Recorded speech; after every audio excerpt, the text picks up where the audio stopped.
அதிசயங்கள் செய்கிறவர் நம் அருகில் இருக்கிறார். அற்புதங்கள் செய்கிறவர் என்றும் நமக்குள் வசிக்கிறார்.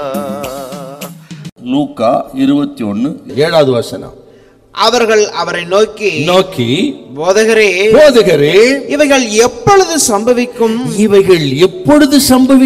இவைகள் சம்பவிக்கும் காலத்துக்கு அடையாளம் என்ன என்று கேட்ட உடனே அடுத்தது வாசிங்க.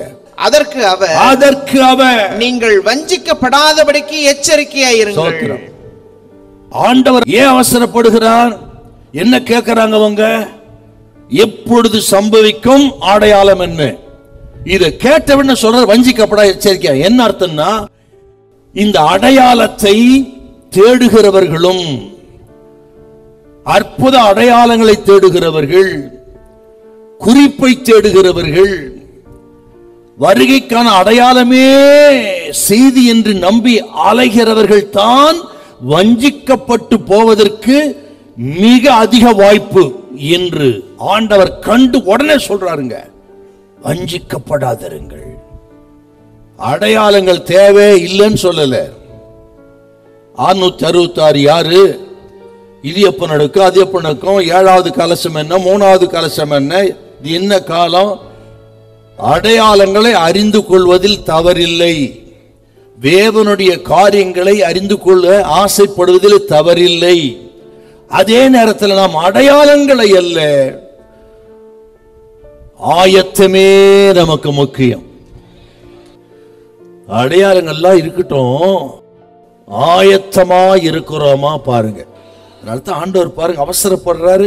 இந்த அடையாளம் எப்பொழுது நடக்கும், என்ன அடையாளம், ஏது அடையாளம், உடனே சொல்றாரு பாருங்க, வஞ்சிக்கப்படாதிருங்கள்.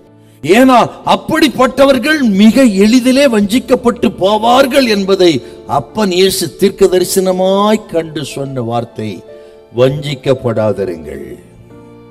இப்படிப்பட்ட மக்களை இந்த கள்ள ஊழியர்கள், கள்ள உபதேசக்காரர்கள் மிக எளிதாக பயன்படுத்திக் கொள்கிறார்கள்.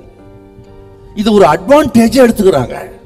அவர்களும் வசனத்தை தான் பயன்படுத்துகிறார். இதுதாங்க பயங்கரம்.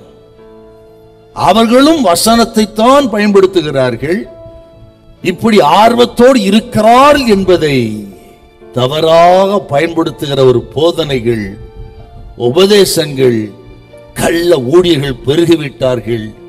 வஞ்சிக்கப்படாதபடி எச்சரிக்கையாயிருங்கள்.